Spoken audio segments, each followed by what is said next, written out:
Hey there, BiggerPockets.com. This is Sterling here. Thank you, community, for joining in. I'm going to wait for a few folks to come in. Again, it is always great to be on these streams to be able to bring you guys value. It looks like my head is partially cut off, so I'm going to push this back a little bit and it should be good here. So today I'm going to discuss the 5 red flags basically to when you're buying a deal. That could be multifamily, single family, can go into some land as well, but more on the actual real assets, hard assets that you can see. Please comment and let me know that you can hear me.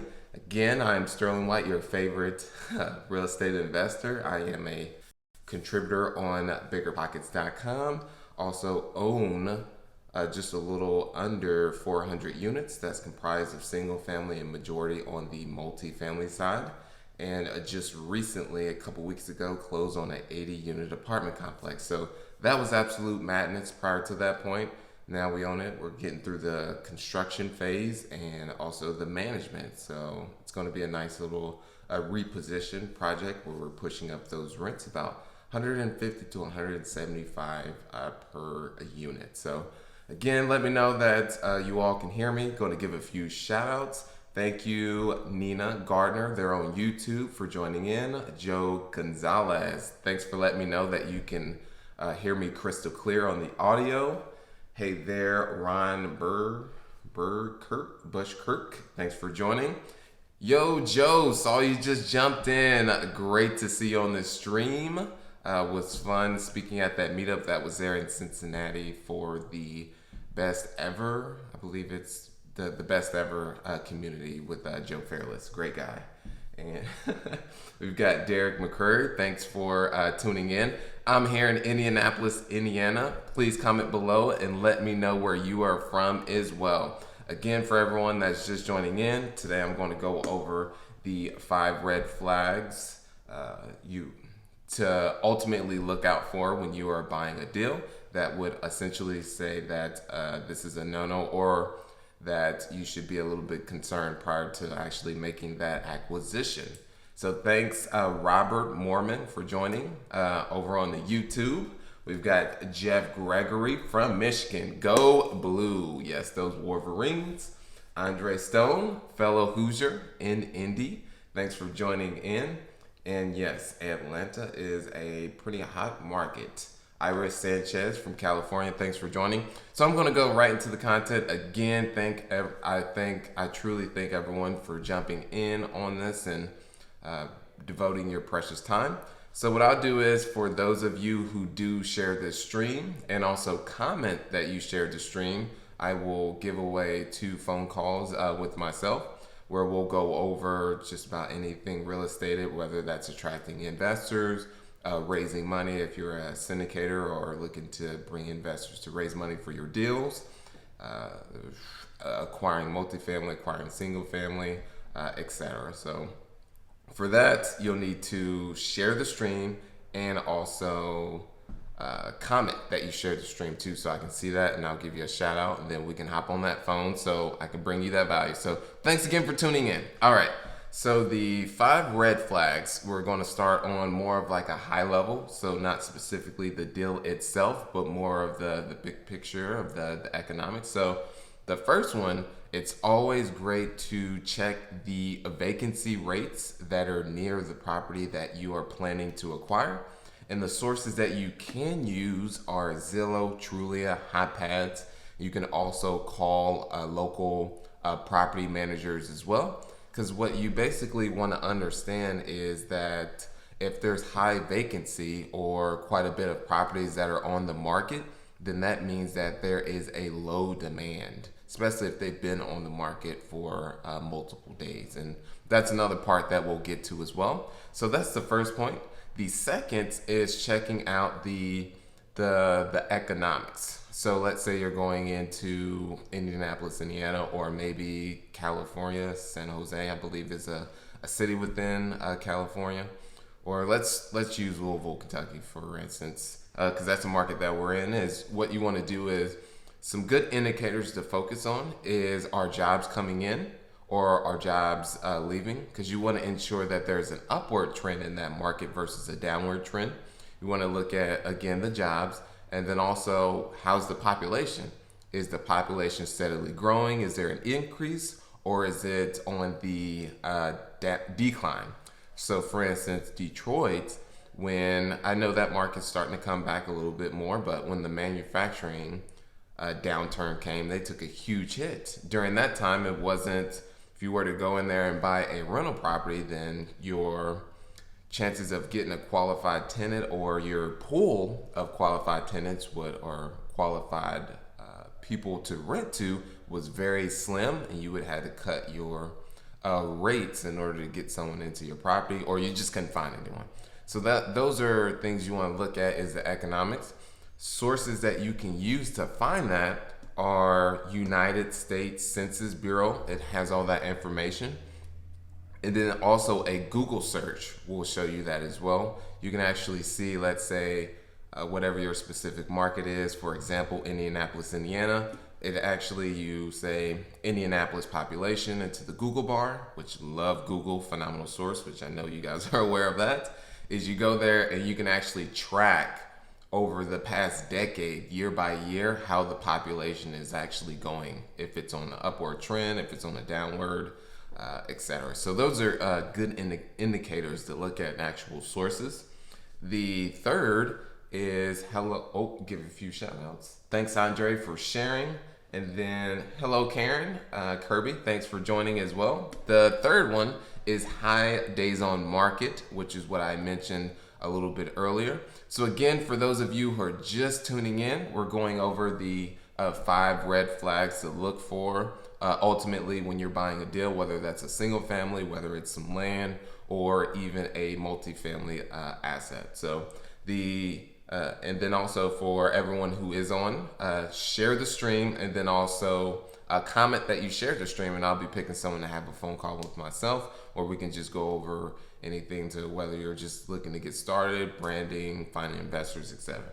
So the third one is days on market. That's something you want to check too as well when you're looking to acquire, let's say, a rental property, or maybe even to fix and flip it. So through that is, if it has high days on market, then ultimately there's something wrong with it. So that's on the case when you're buying. But on the other side, if you're looking to rent your specific property, and let's say you're completing your due diligence before acquiring, if you're looking on, let's say, Zillow, Trulia, HotPads, etc., and you see there's multiple properties up for rent that have been on the market for several months, several days, I would say several months, so longer duration, then again, that shows you that there is a low demand in terms of people that are renting. So you may have to just be a little bit, those people could be asking a little bit too much for their rental, or again, the demand is just not there. Can I get that? So I'm gonna go ahead and give William Dolinko a shout out. Wanted that shout out, so there you can go. The fourth one is high crime. High crime is definitely not a good sign. And sources that you can use to determine a crime in a specific location, which a source I really like to use is spotcrime.com, and that actually pulls up little icons of, let's say there's a burglary, there's been a murder, which murder is definitely something that's not good whatsoever. Petty crimes is fine, like someone breaking into a car or someone of that sort. But if you start to get more of the violent crimes, that's definitely a concern in immediate location, especially near the investment that you plan on taking on. So again, you can use spotcrime.com to check out those stats. You can use Area Vibes. I really like that as well, areavibes.com. And then also you can just call the local police department to basically get their feedback on how many trips or calls they tend to get in that immediate neighborhood or location where you plan to acquire that asset. So there you go on that. I don't think we can share live streams on YouTube. That is a great point, Tony. If you could hop over to Facebook, that would help. Trying to think of a workaround around that. Someone's figured out a way to still share them. All right. So, and then the last point, which is the most crucial of all, is the ultimate red flag, especially in today's market where it's very competitive, is just if the deal does not work when you pencil it out and on your specific underwriting, then ultimately you just gotta walk away. So that's one lesson that I'm still learning myself too, is you'll still be, let's say you do the one of the ultimate sins, which is falling in love with the property, that you'll try and, let's say, maneuver the underwriting. Let's say normally the asset would run at 55% expense ratio. You'll say, maybe I can actually run it at 50%. So just stick to your numbers. If the deal does not pencil out in your initial underwriting, and after you've gone into the trenches and got the actual financials from the seller and numbers just don't work out, then you just got to be willing to move on. So I'm gonna go ahead. I know I breezed through those points. Also, everyone, if you happen to have any questions, do not hesitate to also comment. I will answer as well. And again, background on myself is own just a little under 400 units in the Midwest, comprised of single family as well as multifamily. More on the multifamily. 75 units plus on those apartment complexes is my focus. So, all right. So we got a couple questions here, but I do want to go over all 5 of the points for the people who are just jumping in here. So the first one is the 5 red flags ultimately before buying the deal, and it's not relating to the specific hard asset. It's more of like the big picture you want to look at. So if there's high vacancy, once you're let's say you plan on renting the property once you acquire it. So the buy and hold strategy, high vacancy, meaning that when you go to Zillow, Trulia, HotPads, etc., that there is a lot of homes available for rent. Or let's say there's multifamily that's nearby, or apartment complex, you're buying an apartment as well, that all of the apartments tend to be hovering around 80 to 85% occupancy, because it's just very difficult to get those above that threshold because the demand's not there. So there's that on the high vacancy side. You can use those sources that I mentioned. Poor market economics, which the first one is great ones to look at, is job growth as well as population growth. And you can get those from a simple Google search, or you can use the United States Census Bureau to look at populations. The third one is high days on market, especially this is when you're acquiring. If the property's been sitting on the market for a while, that's ultimately meaning that there's something, a huge underlying issue that you just have to perform some more due diligence on. Or you can still acquire. There's still gems and deals that have been on the market for a little while. You just have to understand why that's been sitting for that long, if that makes sense. So there's that. And then also high days on market when you're looking to acquire on the buy and hold side. If specific assets similar to yours have been renting or are for rent for a while, then that's another sign that there's low demand as well. Could be low demand.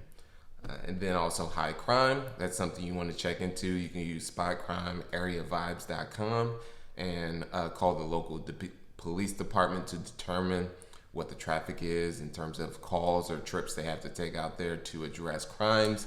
The ones you really want to avoid are the violent ones, such as murder, maybe arson, but the petty crimes are not too big of an issue unless there's a boatload of those. And then the fifth one, which is the biggest, the hugest, is if it does not pencil out on your underwriting, then just move on to the next one. Do not try and manipulate your numbers whatsoever in order to make the deal work, because that's where you get in trouble. That is where you get in trouble. All right, so here we go.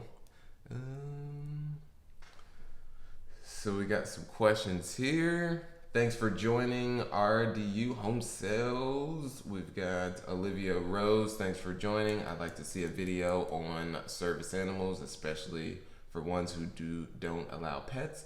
I know you can't deny them, but what are the rules? I do not know the specific rules on that, but again, I just know that you cannot deny someone for having a service pet whatsoever. We have a property manager that does deal more with the fair housing rules. I just know you can't deny on that side. What do you consider a good cash on cash return? That is a very open question in terms of there's different directions because there's different neighborhoods. So I would be willing to go down on a cash on cash return if the location is very desirable and affluent. Let's say it's an A neighborhood, but I generally focus in C class assets and B minus to C plus neighborhoods. So cash on cash for myself and my partner and I that we provide to our partners is between about 10 to 12% cash on cash. What books do you recommend for real estate investing? There's a couple books that are on BiggerPockets.com. I have not read those because those are very preliminary and for those who are just looking to get started. So those were published after I got started. I heard those are excellent ones. One that I really did enjoy was, what was it called? It was David Lindhall, Multifamily Millions. That was a phenomenal book when I was looking to transition to the multifamily side. Pulled tons of information from that. And the 4-Hour Work Week was a phenomenal book. And that was, it's not really real estate related, but just understanding systems and being able to push yourself up versus working in the trenches and outsourcing was a huge light bulb. I mean, I can go on and on this stream about different books. So we'll leave it at that. And if you happen to want any other recommendations, I'm more than happy to provide some insight. Just what they say is slide into my DM on BiggerPockets.com or even on Facebook. Do you manage your own properties? Yes, that is correct. I do manage. Everything is self-managed. Built a property management company, which just to go into the trenches is you have a property manager, a leasing agent, an admin, administrative assistant, multiple maintenance techs that are doing the repairs once a work order comes in. So there's that side. But recently on the 80 unit that we acquired in Louisville, Kentucky, we will be managing the management company. So that'll be different how that ends up working out, but we'll figure it out. We'll get it going. How would you shy away from the fourplex and smaller properties, or are you all in on larger rental sites? So for me personally, owned just a little over 150 and still to this day over 150 single family homes. So right now, I would not go lower than 50 ultimately is the goal, unless it's a really affluent property and close to another one. But if that's where you're willing to start a fourplex, I do not see any issues with that, especially to just get your foot in the door.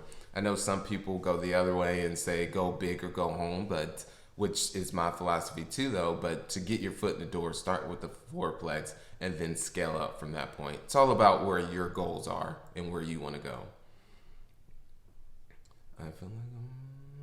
So question here, how would you determine the after repair value of a home you are just analyzing? So the thing with let's say it's a single family residence, which is what you're referring to, you got to figure out what your construction costs are going to be. So it's great if you have a contractor do the walkthrough of the property before you actually acquire it, and then pull surrounding comps comps meaning comparable properties to what you plan to renovate your property to that have sold within a 30 to 60 day period, and that will give you your after repair.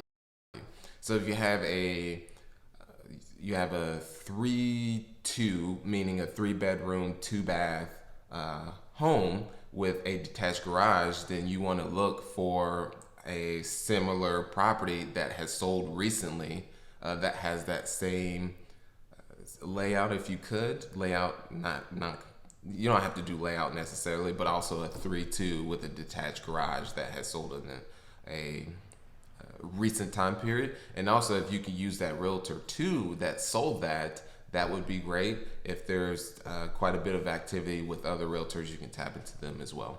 So there's that side. Hopefully that did help. And thanks, Kami, for the congratulations.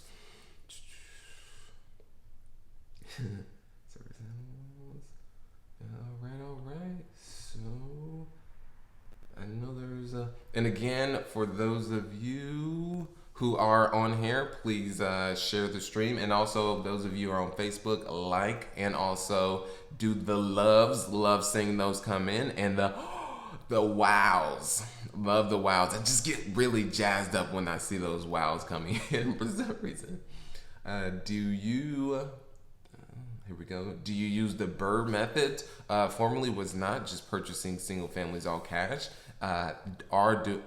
Utilizing the BRRRR method on the multifamily assets though. So going in and purchasing the asset, doing the renovations, doing a refinance, and then pulling the cash out. So yes, the BRRRR method. Good morning, Enrique. I think that's how you find her name. Shazia Perron. Hopefully I pronounced that correctly. I know I most likely butchered that. My apologies if so. Where are you finding deals? Primarily direct to the property owner, so off market, and that is a whole nother discussion in itself. So primarily cold calls, direct mail, as well as personal visits, so showing up in person to talk to that decision maker. So you have to basically get creative in the follow-up, and that's one thing I really do enjoy.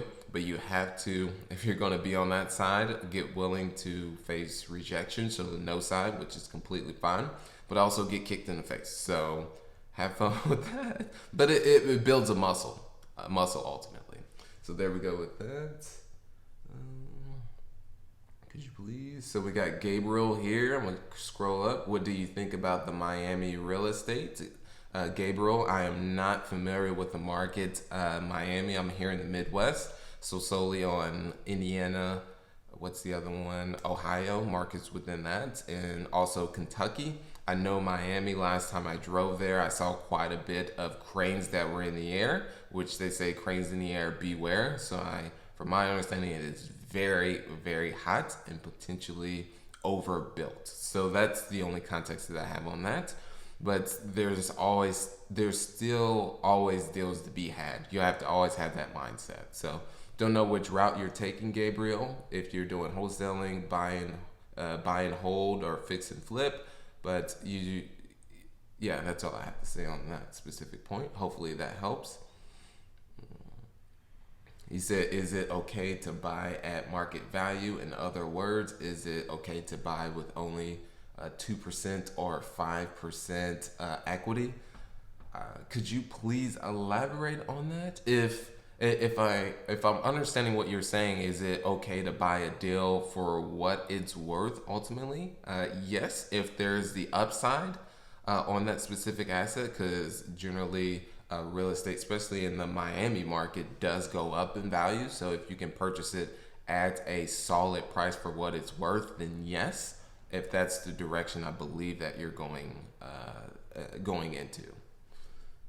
But you always want to get a solid deal as an investor. Well, a great, phenomenal deal. But if you're in a market such as Miami and you can get a good price at market price, it's going to go up in value. So that works out on that side. Would you purchase out of state? Yes, I would. I have already purchased out of state. But if I was just looking to get started, I would stay as close to home as possible. Just my personal preference on that. I live in New York City, where market is really high compared to other areas. What are your suggestion or advice for an investor who wants to buy and hold and flipping? So what I mentioned earlier is to stay as close to home as possible. There's most likely some sub-markets near you where you may have to drive a little bit further. Hopefully you're not going into the ghettos, because that can be very high risk. But with that is, if you're not able to stay close to home, then you got to venture out. But venturing out of your backyard just comes with more risk. But if you have the right systems in place and people who have the boots on the ground that have the experience, you partner with them, then that mitigates your risk. But it's going to take some more work to really build those relationships. So hopefully that helps Frankie over there on the Facebook. Again, for those of you who are on Facebook, share the stream and comment below that you have shared, and I will have a phone call with you. So here we go. We got some. Would you consider doing rooming houses? No, I would not. Close to home sucks. Near DC, cost of living way too high. That's what I have been hearing about Washington. Do you purchase properties in the winter? Do you have contractors that work in freezing cold? That is a great question. So purchase year round. During the winter time, I would say that's a good time to go all in because people are slowing down due to the holiday seasons, and it is more difficult to get through the construction. It's just one of those things that you just have to ultimately deal with, and if it's a rough winter, then a lot of construction renovations are not getting done. It's just one of those things you just have to take as it comes ultimately. So, but still, you want to be purchasing year round, and on the construction side, there may be some delays if the weather is freezing cold or below zero. But in Indianapolis, it wasn't too bad last year, so hopefully it's the same way. Sean Collins asks on YouTube, do you know anything about government housing, specifically Section 8? There's also a Section 42 on the apartments, multifamily side, which is more income restricted as well. But I do not have extensive experience on that. Recommend jumping on BiggerPockets to read articles. Of all the just under 400 units I currently have to date, dealt with Section 8 one time, and that was an absolute pain. And so we'll not do it again. It's not very fun, but there are others who have absolutely crushed it going through that model. All right. Well, just want to say thanks, Derek McCurry, for sharing the stream. What do you call that? Message me on Facebook so we can get a call scheduled. And again, thanks so much. I truly do appreciate you for sharing it. The stream. That is Derek McCary over on the Facebook. You're awesome, man.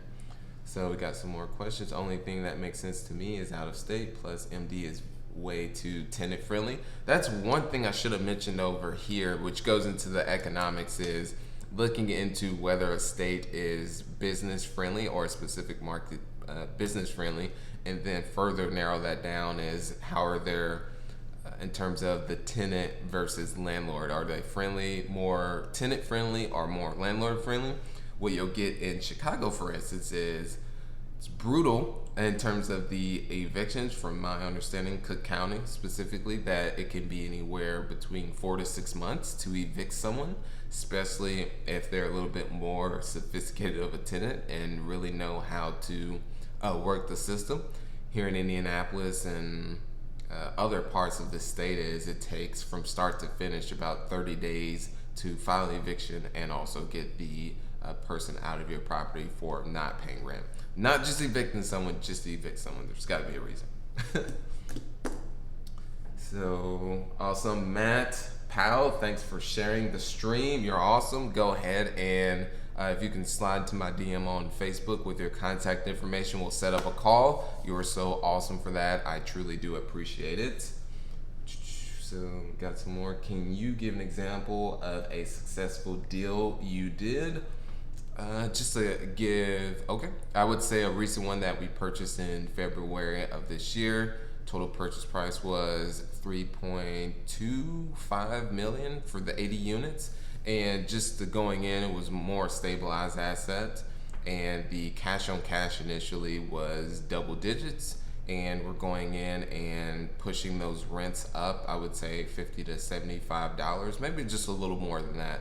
But I would say that was a win for us because if you just look at the per unit and also the cap rate we ended up buying it for that location was just a huge win. So that was, I would say, one of our great deals for this year, one of our most successful ones.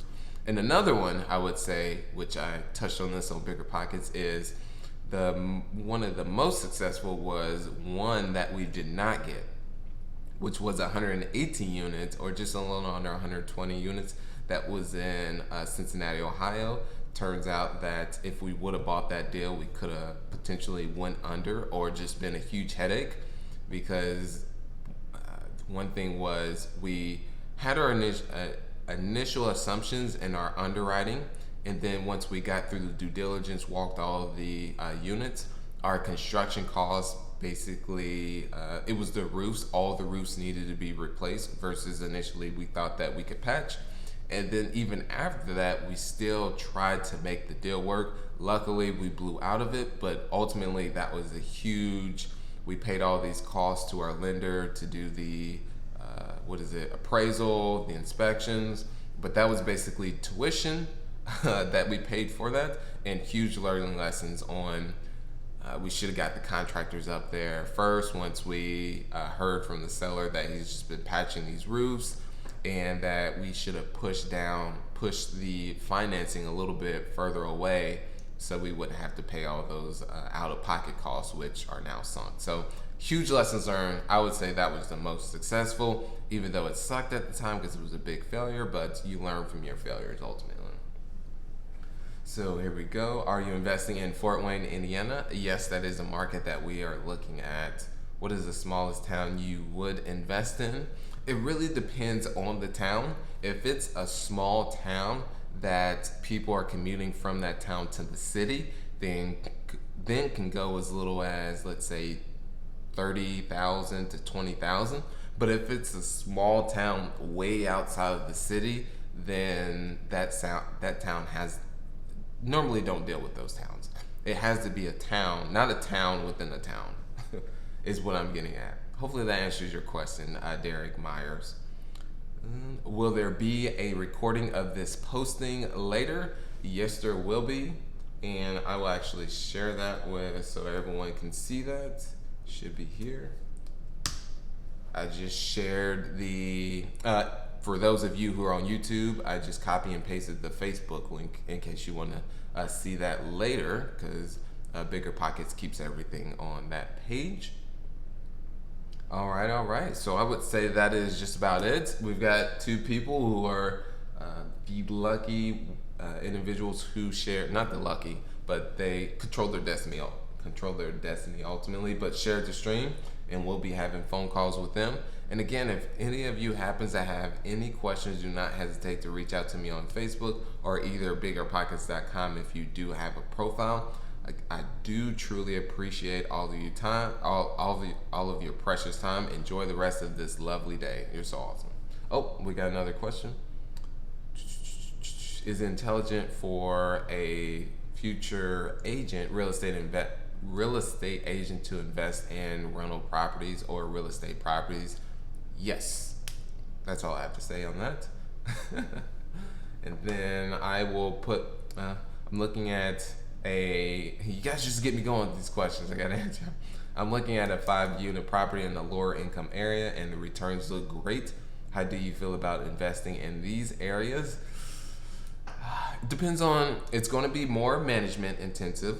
And again, I don't know too much about the specific submarket or where you're investing in, but generally in the lower income areas, there can be some more wear and tear that's associated with your units, more turnover that you experience.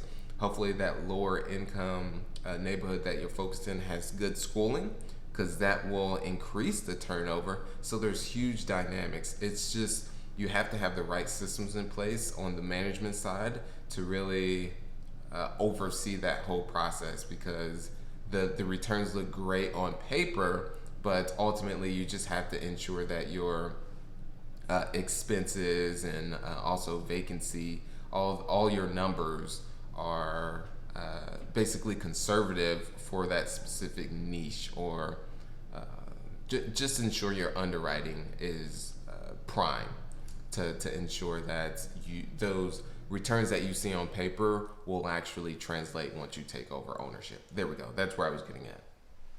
So there we go. So again, I do appreciate everyone's time. I will catch you on the next live stream. Have a wonderful day. Happy investing.